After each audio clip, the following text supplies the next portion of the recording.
Yang saya hormati dosen penguji uji kinerja PPG dalam jabatan tahun 2022 kategori 1 gelombang 2. Perkenalkan, nama saya Mitra Sanjaya SPD. Saya merupakan guru di SMP Negeri 1 Kulus Barat, Kabupaten Buton Utara, Provinsi Sulawesi Tenggara.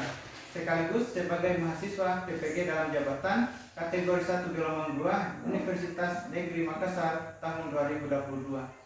Pada kesempatan hari ini, Selasa tanggal 13 Juni 2023, saya akan melaksanakan praktek pembelajaran sebagai pemenuhan uji kinerja PPG dalam jabatan kategori 1 gelombang 2 tahun 2022. Dengan mengambil materi pokok potensi sumber daya alam di Indonesia kelas 7 semester ganjil. Untuk lebih jelasnya, berikut ini video pembelajaran yang saya laksanakan. Terima kasih atas perhatiannya. Wassalamualaikum warahmatullahi wabarakatuh. Assalamualaikum warahmatullahi wabarakatuh. Waalaikumsalam warahmatullahi wabarakatuh. Selamat pagi anak-anak sekalian. Pagi, Pak. Bagaimana kabarnya hari ini? Baik. Baik ya? Ya.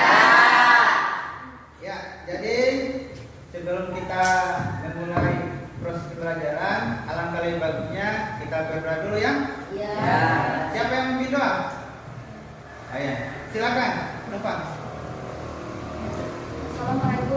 Assalamualaikum warahmatullahi wabarakatuh.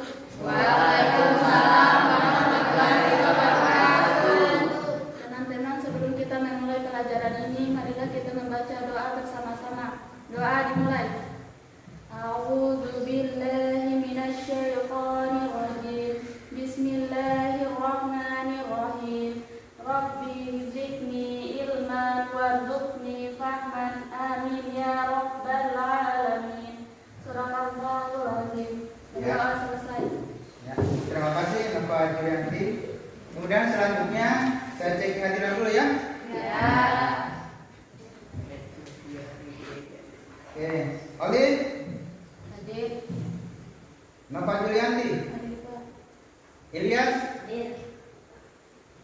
Alma, Hadir. Wahab. Ya, jadi untuk hari ini hadir semua ya semua. Ya.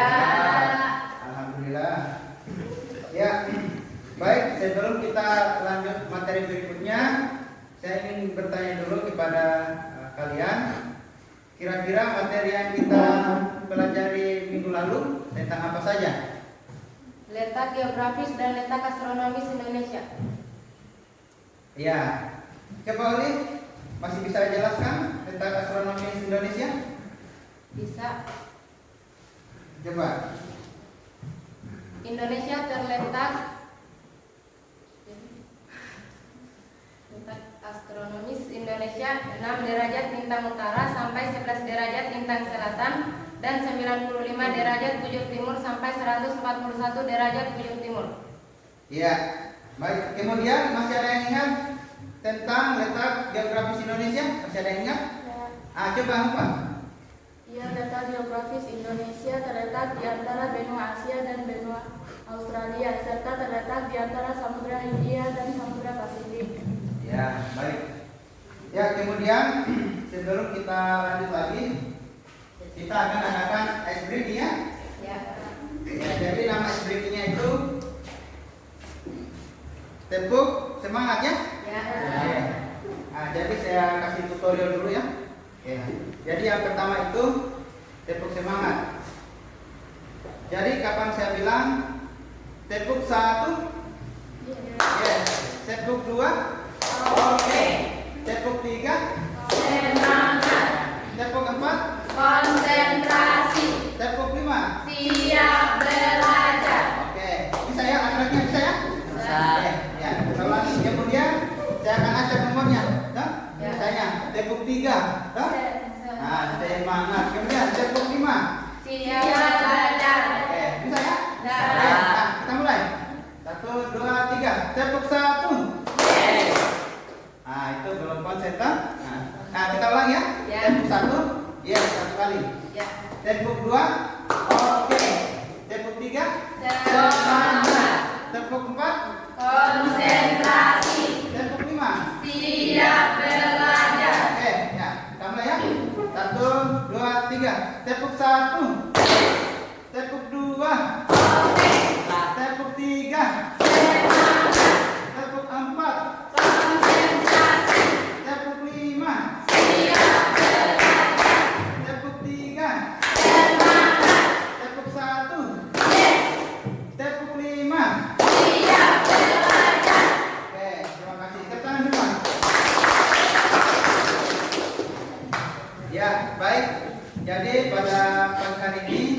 kita akan belajar terkait dengan sumber daya alam di Indonesia. Ya? Ya, sebelum kita masuk ke materi, saya akan jelaskan dulu tujuan pembelajaran pada hari ini. Yang pertama yaitu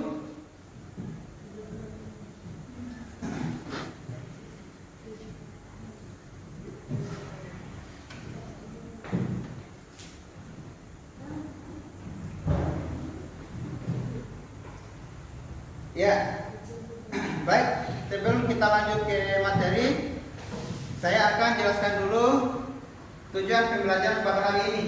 Yang pertama yaitu mengidentifikasi jenis-jenis potensi sumber daya alam yang ada di Indonesia dengan cermat. Kemudian kedua, menganalisis manfaat berbagai sumber daya alam di Indonesia dengan teliti. Kemudian untuk indikator pencapaian kompetensinya yaitu ada 3. Pertama, siswa mampu menganalisis potensi sumber daya alam berupa hutan di Indonesia. Kemudian menganalisis potensi sumber daya alam berupa sumber daya tambang. Dan yang ketiga yaitu mampu menganalisis potensi sumber daya laut di Indonesia. Itu indikator pencapaian kompetensinya. Ya. Kemudian jadi pada saat proses belajar sebentar, baik pada saat diskusi, menjawab, menyampaikan pendapat, saya akan menilai ya. Nah, jadi ada format penilaian saya nanti. Saya akan nilai dari sikapnya kalian, pengetahuannya kalian, keterampilannya kalian. Nah, jadi saya mohon sebentar pada saat proses diskusi sungguh-sungguh ya. Nah, nanti saya akan ambil nilainya. Bisa ya? Bisa. Oke, baik. Kemudian kita lanjut pada materi ini. Apa sebenarnya sumber daya alam itu? Ada yang tahu? Atau ada yang bisa berikan gambaran apa itu sebenarnya sumber daya alam?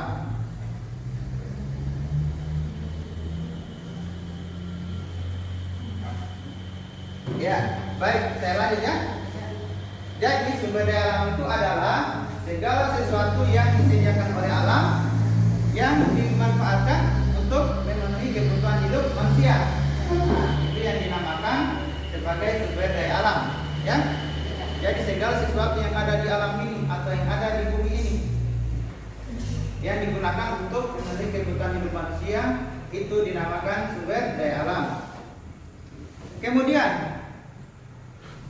sumber daya alam itu terbagi 2 jenis. Terbagi 2. Yang pertama yaitu sumber daya alam biotik atau sumber daya alam hayati. Iya. Contohnya itu hewan dan tumbuhan. Itu contoh sumber daya alam biotik atau hayati. Kemudian yang kedua yaitu sumber daya alam abiotik atau non hayati. Apa kira-kira sumber daya alam abiotik? Benda mati. Ya.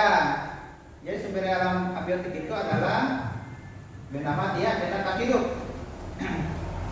Contohnya air, tanah, kemudian barang-barang tambang ya. Nah, sekarang saya tanya dulu, barang-barang tambang itu apa-apa saja? Mas. Coba angkat tangan, siapa yang bisa? Coba angkat tangan. Coba, Pak Riz. Coba sebutkan barang-barang tambang yang diketahui coba. Emas. Emas, Nikel. nikel.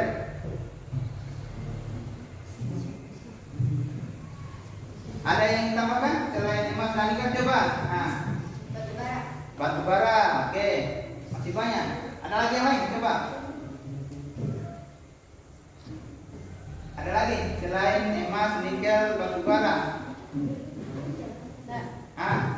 Perak, logam. Perak, ya itu logam ya. Siapa itu namanya perak itu logam ya. Emas, perak, besi, aluminium, logam ya. Ya. Kemudian kita lanjut ya. Ya, selain jenisnya tadi, sumber daya alam juga itu terbagi 2 berdasarkan sifatnya. Apa saja itu? Ada sumber daya alam yang dapat diperbaharui Dan tidak dapat diperbaharui. ya, dan ada sumber daya alam yang tidak dapat diperbaharui.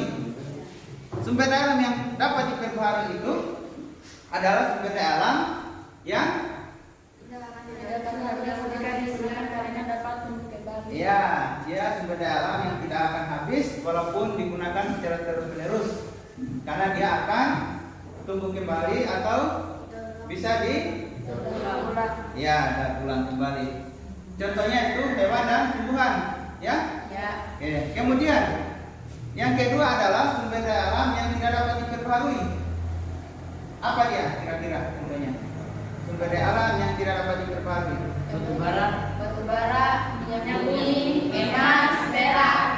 Oke, ya itu termasuk sumber daya yang tidak dapat diperbarui. Oke, baik.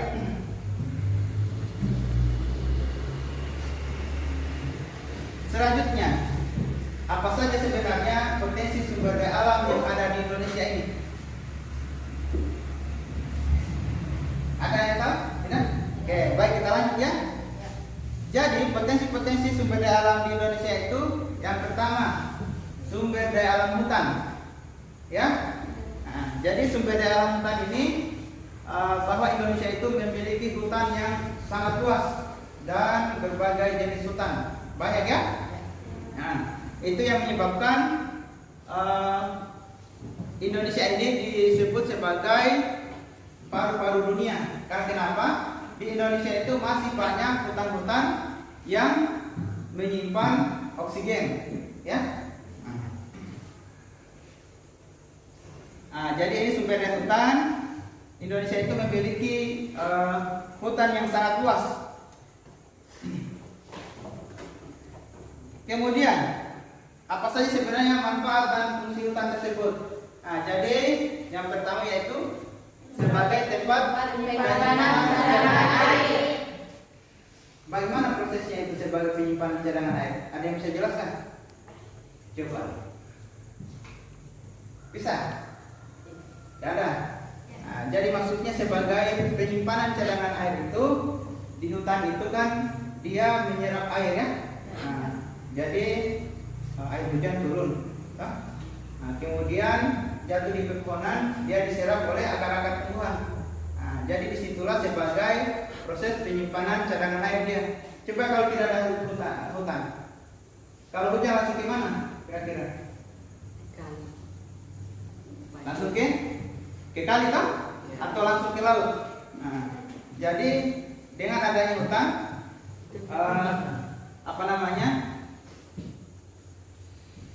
penyimpanan cadangan air itu masih tetap terus materi tentang sumber daya alam di Indonesia. Kemudian mungkin ada yang mau bertanya? Iya, silakan Pak Bunda. Apakah mahasiswa Indonesia berkaitan dengan kemaritiman? Ya, baik, pertanyaan yang sangat bagus. Jadi, apakah potensi laut Indonesia itu berkaitan dengan kemaritiman? Ya, jawabannya iya, sangat berkaitan.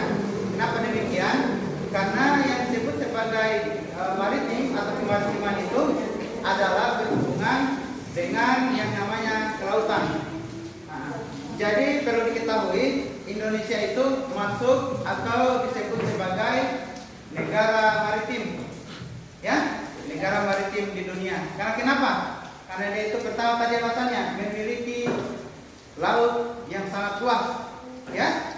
Nah, itu alasan kenapa negara Indonesia disebut sebagai negara maritim. Ya, jadi Indonesia itu masuk sebagai negara maritim di dunia, ya. Bisa ya Kapila ya? Oke, baik. Ya, jadi selanjutnya saya akan bagikan LKPD ya. Saya akan baca LKPD untuk dikerja. Nanti ini bagi 4 kelompok ya. Oke. Kemudian coba berhitung 1 sampai 4 ya. Mulai dari ini coba. Dila, ya sorry. Nah, Dila. Nah, hitung. 1, 2, 3, 4, 1, 2, 3, 4, 1, 2, 3, 4, 1, 2, 3, 4, 1, 2, 3, 4. 1, 2. Nah, coba. Ya. Oke, baik. Jadi yang nomor urut yang dapat nomor 1 tadi Kemudian yang 2 kumpul sama nomor 2 dan 3 tadi nomor urutnya. Saya 3. Kelompok 3 ya. Ya. Dan kelompok 4. Ya bisa ya? Bisa. Oke. Ya silakan dibentuk kelompoknya. Saya 3. Ya, kemudian saya akan bagikan LKPD untuk dikerjakan secara berkelompok ya. Ya. Kelompok 1, kelompok 2,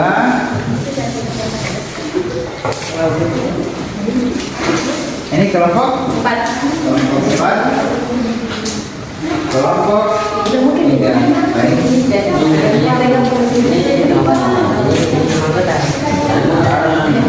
Ya, jadi diakan dulu.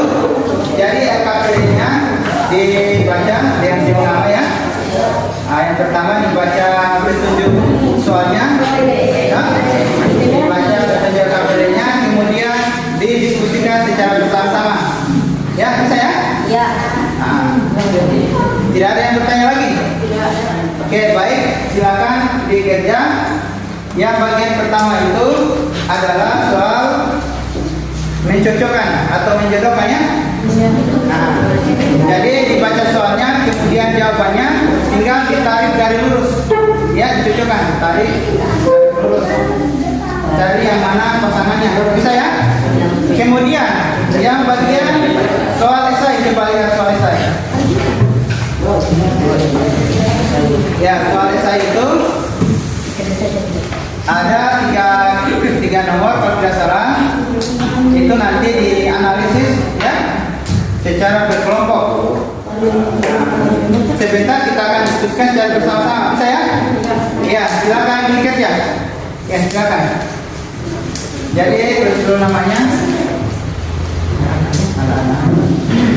Siapa yang menyanyi? Ya, pertama itu namanya ya.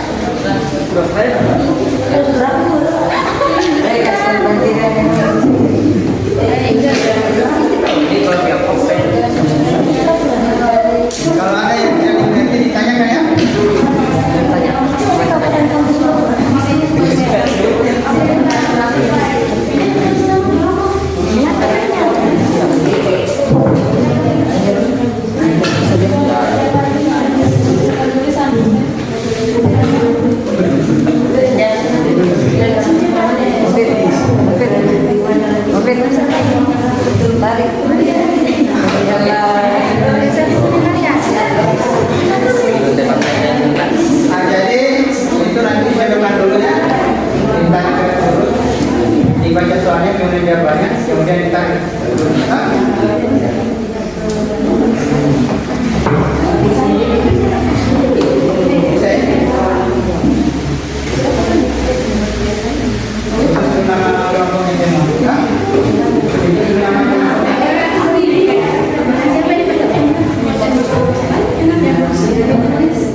Assalamualaikum warahmatullahi wabarakatuh.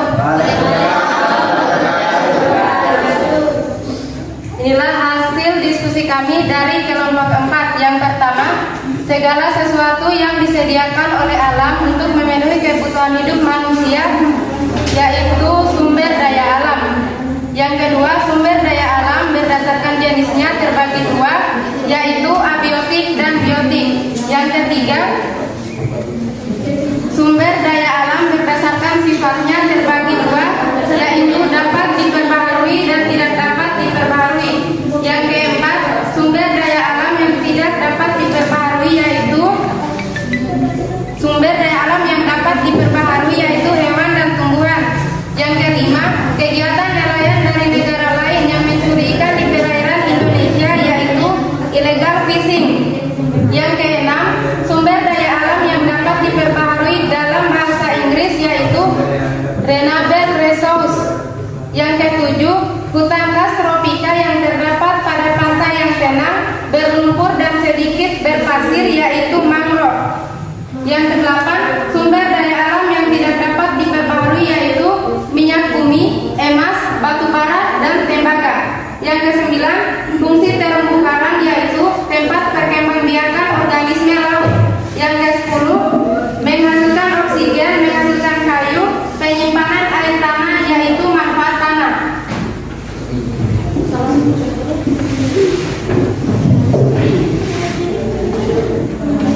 Yang kedua dan yang soal kedua yaitu yang pertama, jenis-jenis potensi sumber daya laut yang ada di Indonesia adalah terumbu karang, mangrove, perikanan, dan barang-barang tambang di dasar laut. Yang kedua, manfaat mangrove sebagai tempat hidup biota laut mencegah abrasi. Manfaat terumbu karang yaitu sebagai tempat berkembang biak biota laut. Yang ketiga, illegal fishing adalah pencurian ikan yang dapat merusak ekosistem perikanan di laut. Sekian dan terima kasih. Jika ada yang ingin ditanyakan, dipersilakan dengan hormat. Ya, tepuk tangan untuk kelompok 4. Ya, silakan, mungkin ada yang mau bertanya. Ya. Sumber daya laut itu termasuk di sumber daya apa? Ya, jadi mungkin pertanyaannya sumber daya alam itu kira-kira yaitu sumber daya alam yang dapat diperbaharui atau tidak dapat diperbaharui? Coba. Ya baik, hasil dari diskusi kami yaitu ekosistem laut itu adalah sumber daya alam yang dapat diperbaharui karena dia dapat dilestarikan terus-menerus. Ya, betul sekali. Ya, jadi sumber daya alam laut itu merupakan sumber daya alam yang dapat diperbarui, ya, karena dia dapat dilestarikan. Nah, bisa ya, kelompok 3 bisa ya? Nah, oke, baik. Oke, mungkin kelompok lain tidak ada lagi. Ya, baik. Tadi sudah dipaparkan hasil diskusi kelompok 4. Kita berikan apresiasi, tepuk tangan kepada kelompok 4 ya. Ya, silakan. Ya, baik, selanjutnya kita dengarkan bersama presentasi dari kelompok 2. Kepada kelompok 2 dipersilakan dengan hormat. Ya, assalamualaikum warahmatullahi wabarakatuh. Waalaikumsalam warahmatullahi wabarakatuh. Kami dari kelompok 2 ingin menyampaikan hasil diskusi kami. Yang pertama, jenis-jenis tambang di Indonesia adalah batu bara, minyak, dan gas bumi, emas, tembaga, nikel, besi, dan lain-lain. Yang kedua, dapat meningkatkan pendapatan, baik bagi daerah tersebut maupun bagi negara. Yang ketiga, karena sumber daya manusia masih rendah atau minim terkait pengeksplorasian sumber daya tambang. Sekian dari kami. Jika ada yang ingin bertanya, dipersilakan. 3. Ya, baiklah, itu tadi hasil presentasi dari kelompok 2 terkait dengan sumber daya alam pertambangan ya. Kemudian kelompok lain mungkin ada yang mau bertanya. Nah, silakan. Saya, Iya, silakan kelompok 4. Oleh. mengapa sumber daya alam tambang itu disebut sebagai sumber daya alam yang tidak dapat diperbaharui? Ya, baik. Jadi pertanyaan dari kelompok 3 yaitu mengapa sumber daya alam tambang itu disebut sebagai sumber daya alam yang tidak dapat diperbaharui. Ya, silakan. Ya, sumber daya alam Sumber daya alam tambang itu disebut sebagai sumber daya yang tidak dapat diperbaharui. Jadi sumber daya alam tambang itu mengapa disebut dengan sumber alam yang tidak dapat diperbaharui? Karena pembentukan barang-barang tambang membutuhkan waktu yang sangat lama. Kemudian jika digunakan terus-menerus maka akan habis. Iya, betul. Bagaimana kelompok bisa ya? Nah, jadi untuk jawaban dari kelompok 2 belakangan betul. Memang sumber daya alam pertambangan itu disebut sebagai sumber daya alam yang tidak dapat diperbaharui karena dia itu akan habis jika dipakai terus-menerus. Kemudian pembentukannya itu sangat lama prosesnya. Ya, bisa ya? Ya. Kemudian kita berikan apresiasi untuk kelompok 2. Tepuk tangan ya. Baik, tadi sudah melaksanakan presentasi kelompok bersama kelompok. Kemudian selanjutnya kita menyimpulkan dari diskusi tadi, kemudian presentasi tadi.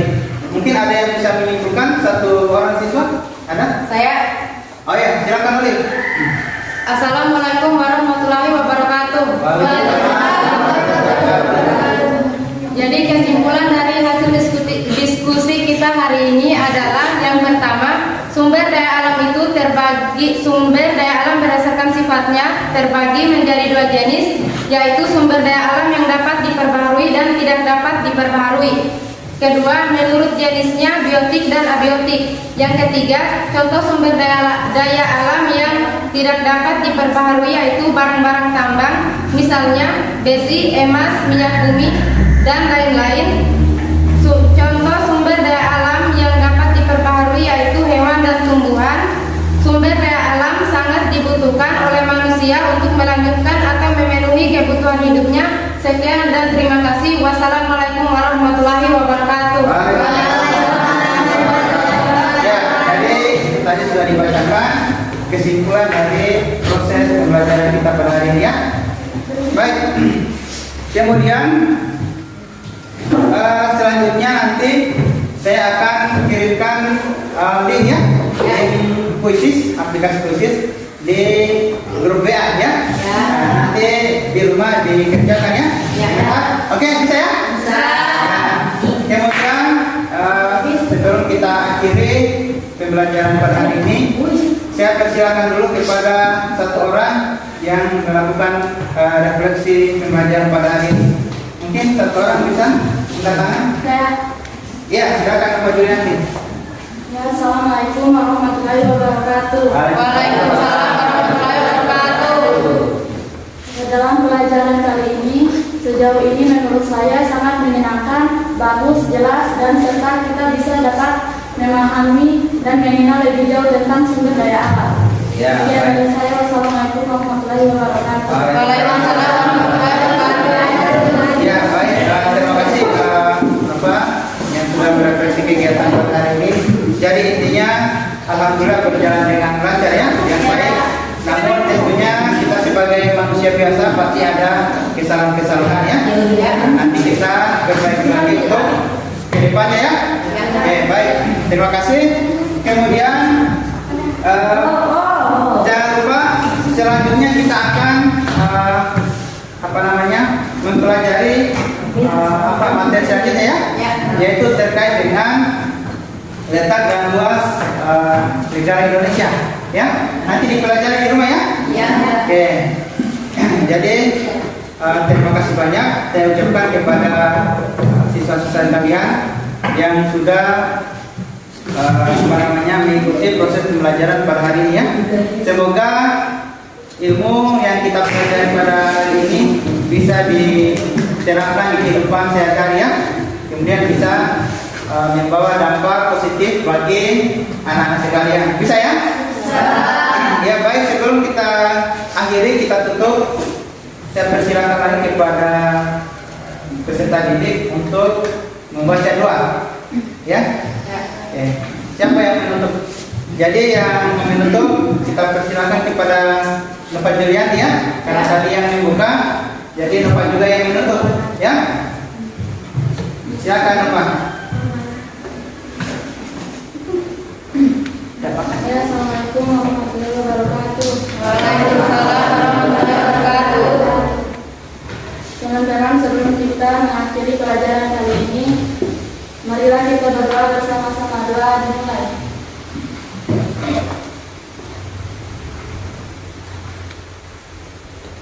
Doa selesai.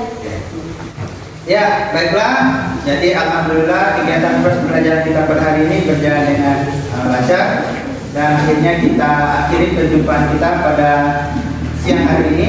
Nanti kita lanjut lagi pada esok hari ya. Dan terima kasih. Saya ucapkan terima kasih banyak. Assalamualaikum warahmatullahi wabarakatuh. Waalaikumsalam.